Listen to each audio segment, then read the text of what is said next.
What's happening, guys? Steve here, Cars with Steve, and today we are going to be doing another head-to-head comparison. This time we're going to be taking a look at the 2020 Ford Edge and comparing that to the 2020 Ford Explorer. Now, the reason why you want to be watching this video is because you're asking yourself the question, should I get the Edge? Should I get the Explorer? Which one's a better bang for your buck? So we're going to dive right into it, but before we do, I made you guys a promise. So the giveaway that I'm going to be doing, once I get to 1,000 subscribers, I'm going to be giving one lucky subscriber a free set of WeatherTech floor liners. Doesn't matter what make, year, model of vehicle you've got, if it's available, it's coming your way. So guys, make sure that you subscribe to the channel with bell notifications on and like the content if you enjoy it. But let's dive right into it and see what these vehicles have to offer.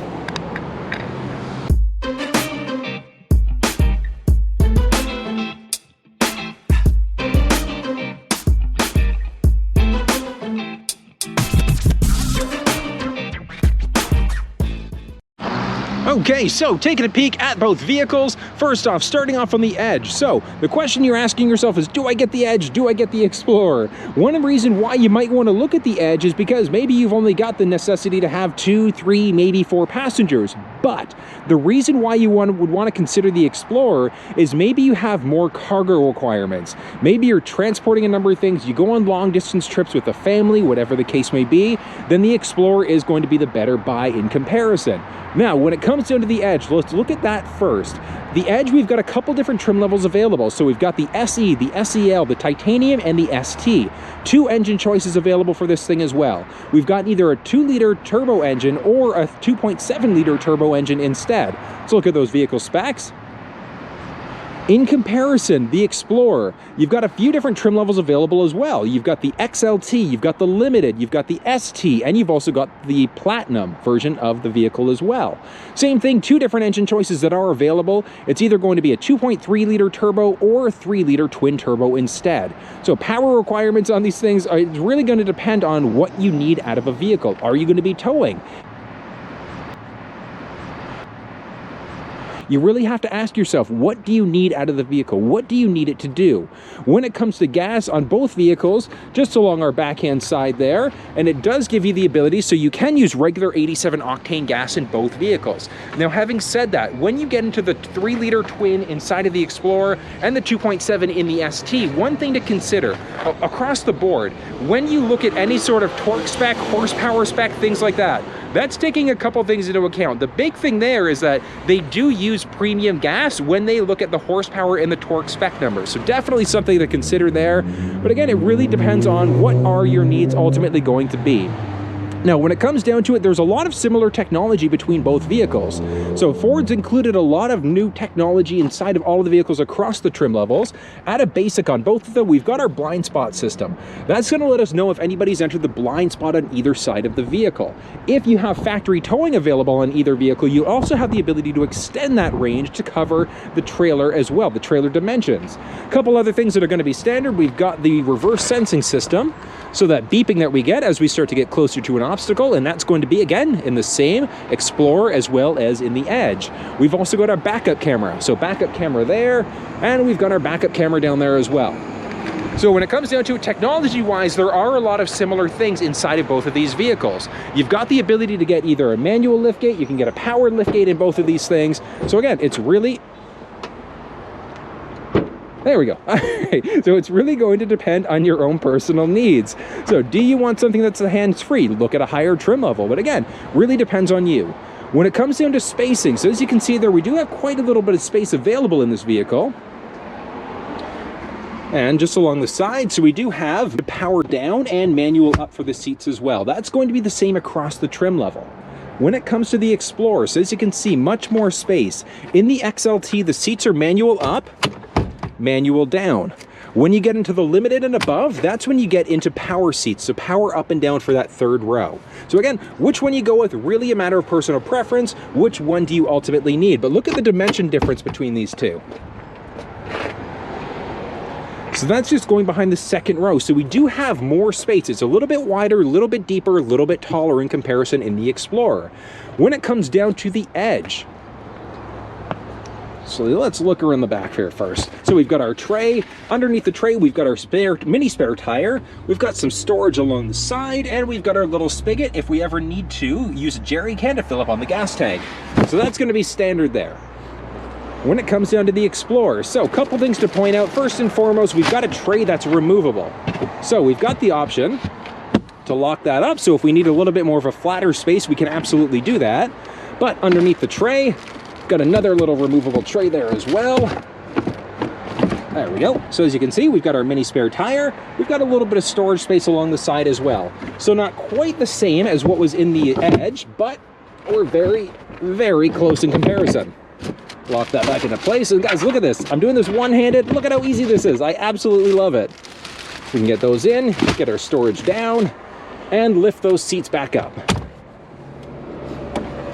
So as you can see there, even with the seats up in the Explorer, we still do have a bit of space in the back. Now, obviously, with the Edge, we're naturally going to have more space, and the reason why is because it's only a two-seater. 2 rows, I should say, not a 2-seater, it's a 5-seater. But take a look at the difference there between the two. So as you can see, there is quite a bit of a difference. Now, as we get inside of the Edge, the back seat,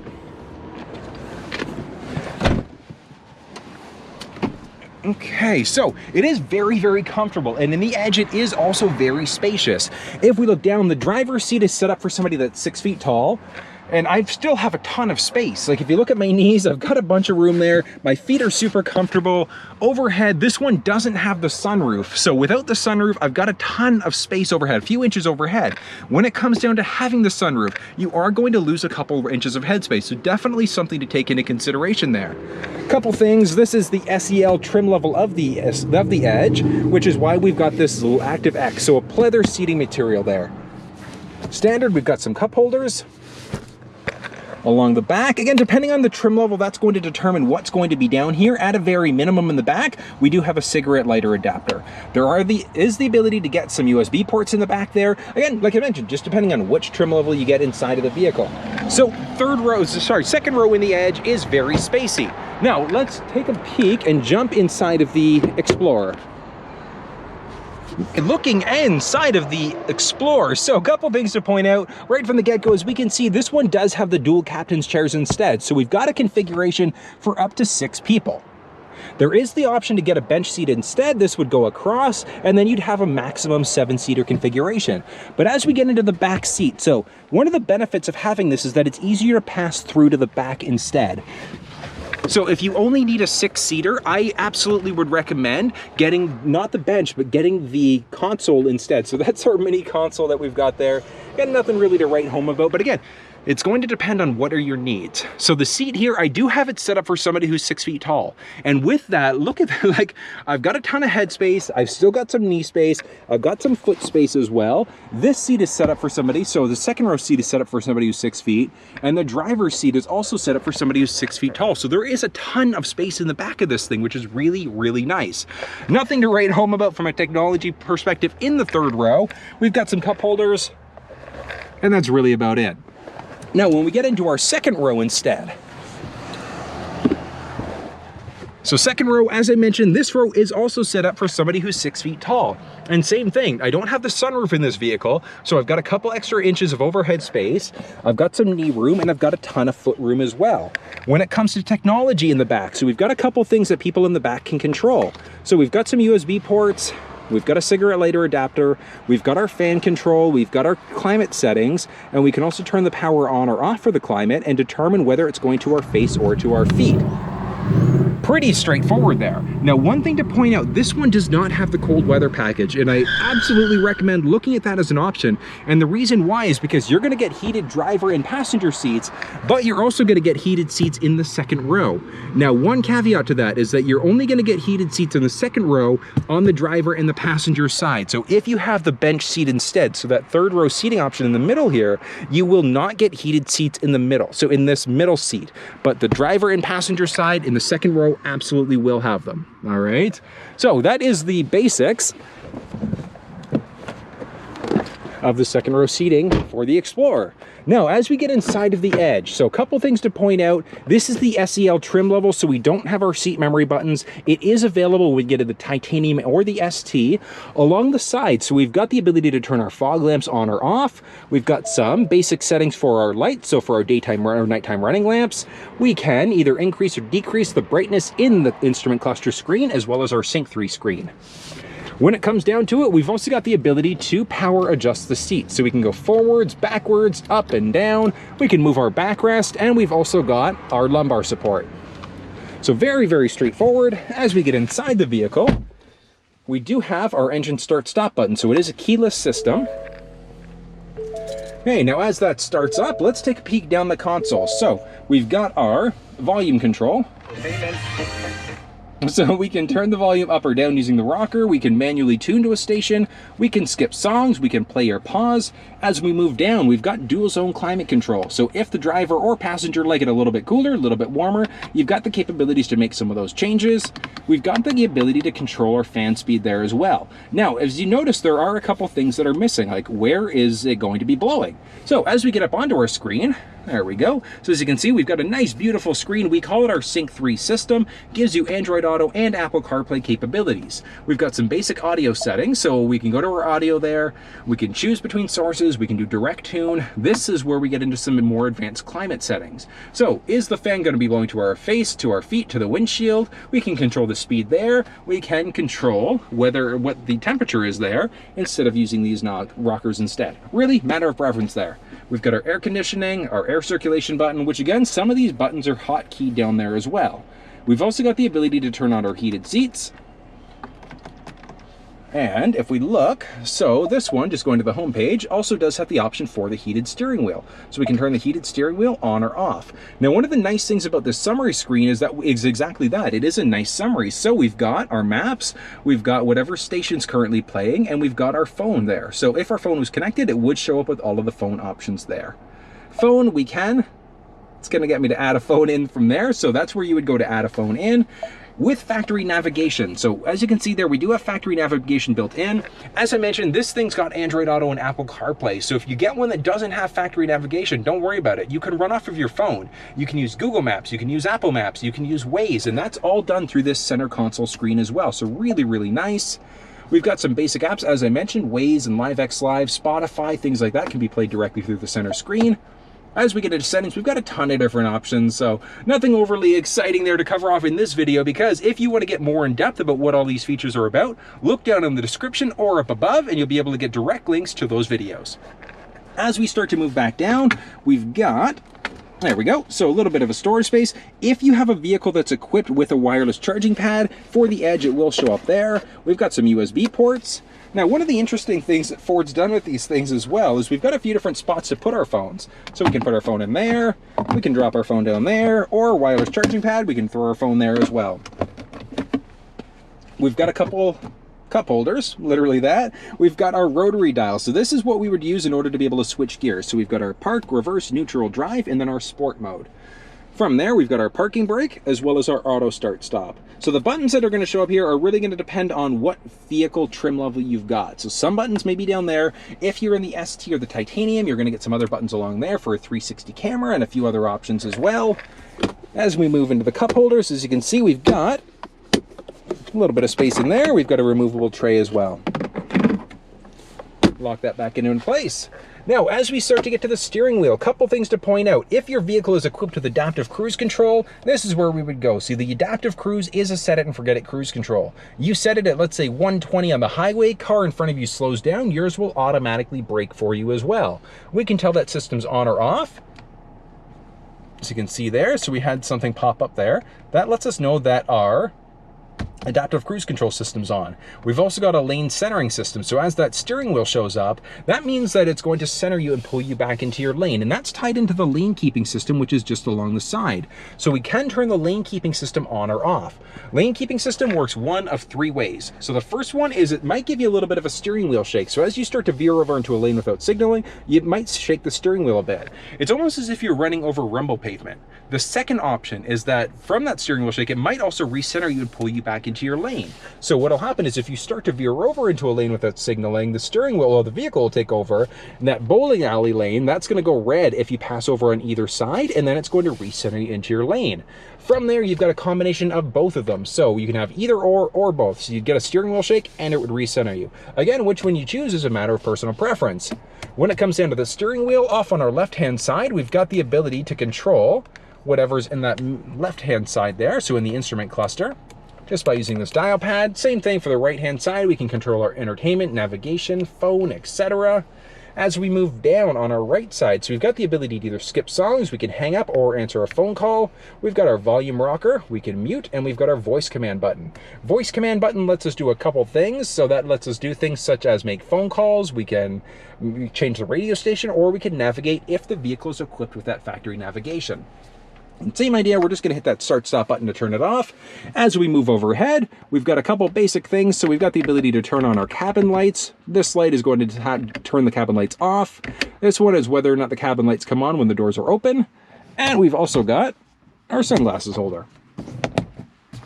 From there, we've got our visor with a mirror back up, and we're closed down from there. So that's going to be the basics of the Edge. Now let's look at the Explorer in comparison. So the Explorer did go through a little bit of a facelift for the 2020 year. It's not a complete facelift, but it is marginally different than the previous generation. So one of the first things is that it's got a nicer, larger, beautiful display. Sync 3 system looks way better, I think, in comparison. We've got our push button start, so our engine start-stop there as well. Okay, perfect. So as that's loading up, let's look down. Of course, now it's loaded up. All right, so let's focus on this for a second. So one thing to point out, this is the XLT 200 pack. So it is a very basic, it's essentially the entry-level Escape. We don't have factory navigation built into this one either, so that's definitely something to consider. This is the way that the screen would look without factory navigation. So still very, very clean, very, very simple. You still have Android Auto and Apple CarPlay, so you can still use Google Maps, you can use the Apple Maps, you can use Waze directly through the center console screen there instead. We've got our basic audio, we've got our phone settings, we've got our apps, same thing, Waze, LiveX Live, Spotify, things like that can be used through this center screen. Basic settings, we've got our sound settings, Bluetooth, etc., basic driver assistance settings, and back home. As we start to move down, so we've got a little tray area, so again, same thing, you can toss your cell phone there if you'd like, got a spot to put our phone there, or in the back there as well. As we move down a little bit, so we've got our volume rocker. So we've got the ability to adjust the volume there. We can adjust the volume on our steering wheel. We can either manually tune using the tuner button there, or by direct tuning there as well. So very similar to what we just saw on the Edge. As we move down, we can adjust either our station or change our songs. We've also got dual zone climate control. Now, as I mentioned, this specific one does not have heated seats, but normally our heated seats button would show up. When you get heated seats in the Explorer, you get the heated seats and the heated steering wheel and a windshield wiper deicer. Plus, you also get second row seating for that and that seat. If you had the bench, you would not get it. As we start to move down a little bit, we've got our air conditioning settings, so some basic climate settings there. And let's hop down into our little container there. Actually, one thing to point out, climate. So as you can see there, we don't have the direct climate, so we don't have the hotkey for whether the fan's blowing to our face, our windshield, or our feet. So we'd press that button in order to have it show up. As we start to move down, same thing, we've got a little bit of storage area there. We've got a cigarette lighter adapter. Oh, there we go, cigarette lighter adapter. We've got a USB and USB-C port there as well. Click that back down into place. As we start to move down, we've got our park, reverse, neutral, drive, and our manual mode. So manual mode is when we get into those paddle shifters. So being able to use that, so that plus and minus button. And moving down from there, we've got our parking brake. We've got our auto hold. So the auto hold setting, the way that that works is kind of neat. So if the auto hold setting is on and you're stopped at a light or stopped at a stop sign or just stopped in general, you can take your foot off the brake and the car won't move. Really, really cool setting. As we start to move down, we've got our auto engine start stop. So that's the one that's going to kill power to the engine. I know some people absolutely hate it. So if you're not a big fan of it, don't worry about it. You can turn it off on a case-by-case basis. But having said that, it doesn't always turn off. It's up to the vehicle when it does it. Just go in knowing it might happen sometimes, might not happen. If you really don't want it to happen, just press that button when you hop inside of the vehicle. From there, we've got our traction control. We can turn that on or off. We've got our hill descent control, and we've got our different drive modes. So drive modes, we've got a number of different options. So as we get to our screen, so we've got our normal, eco, and our sport mode. Along the other side, we've got our slippery trail, and then our snow and sand mode as well. So each mode is going to do something different to the vehicle, whether that reduces or gets rid of the traction control or other things. It's going to depend on which drive mode you're currently in. as we get into our steering wheel. So some things that look slightly similar to the Edge that we were just in, so with some differences. So obviously we don't have the same dial pads that we had in the Edge. This also doesn't have the adaptive cruise control as a default. Adaptive cruise control is available on the Explorer across all the trim levels, but again, it's going to depend on which packages you get inside of the vehicle. If you don't get adaptive cruise, don't worry about it. You still do have the regular cruise control option as well. So we can set our regular cruise. We've got the ability to either increase or decrease our audio settings. We can completely mute. Along our other side, so the right-hand side, we've got some basic menu settings. So as we scroll up and down, so one thing to note, this is a rocker, so we would go up and down with the rocker. And then in order to do things such as reset the trip counter, all we would do is press and hold this middle button, so the OK button. We would press that in, and then that would reset it for us. There we go. So very, very straightforward. We've got some basic menu settings, so we can adjust the screens. We can look at our phone and other settings as well, or change the setup. So if you want things a little bit quieter, you've got the capabilities to do that. Along the steering wheel on the bottom right, we've got the ability to switch between songs. We can hang up on a phone call, we can answer a phone call, or we can use our voice activated button. So our voice activated button gives us the ability to either change radio stations, we can make phone calls, or if our vehicle was equipped with navigation, we'd be able to use our voice activated navigation there as well. But as I mentioned, this specific one doesn't have the voice activated navigation built in. Back along our steering wheel, as I mentioned, we do have our paddle shifters, so our plus or minus buttons. We've got the ability to select how much windshield wiper fluid gets pushed out, and we've also got our rear windshield wiper as well. From there, very similar to the Edge, we've got our lane keeping system. So lane keeping system, very similar, works 3 different ways. So it's either going to give you a steering wheel shake, it's going to pull you back over and center your lane, or it'll do a combination of both of them. Turn this off, all we're going to do is press that button from there, and hop out and look along our driver's side now. So very similar to the Edge, we've got power adjustable seats. We've got the ability to go backwards, forwards, up and down. We can move our backrest, or we can move our lumbar support there as well. Along the side, we've got a manual adjusting steering wheel, very similar to the Edge. The ability now to open up our trunk. We've got the ability to either increase or decrease the screen brightness, and then we've got the ability to control whether our daytime or nighttime running lights are on or off. When it comes to the XLT trim level of the vehicle, same to the Edge SEL and below, we don't have the seat memory buttons that is available on the higher trim levels, but very similar to all of the other trims, we've got the ability to kill off power to the windows. We can manually adjust those side view mirrors there as well, and we've got our window control buttons. So overall, that was a rundown of the Explorer versus the Edge. So sizing wise, they are fairly similar when it comes to a length and a width perspective. You get a little bit more height in the Explorer, and it is a little bit longer in comparison. So if you're going to be taking more long distance road trips, I do recommend the Explorer over the Edge. But you have to consider some things. What's in your budget? What features are you really after? Are you going to be towing? And that's where talking with a local rep really comes into play. So make sure that you talk to the right person, they're asking the right questions, and that's going to help you to determine whether the Edge or the Explorer works for you. If you guys enjoyed the video, make sure that you give it a thumbs up to like it, and please consider subscribing to the channel. Until I see you guys next time, stay safe.